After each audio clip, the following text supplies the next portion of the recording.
আর শব্দ শুনিয়া সে চমকিয়া উঠিল।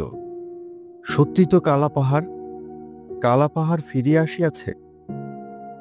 রংলাল ছুটিয়া গিয়া তাহার কাছে দাঁড়াইল। কালাপাহাড় তাহার কোলে মাথাটা তুলিয়া দিল। পাইকারটা আসিয়া বলিল, আমার টাকা ফিরে দেন মশাই, এ মোষ আমি নেব না।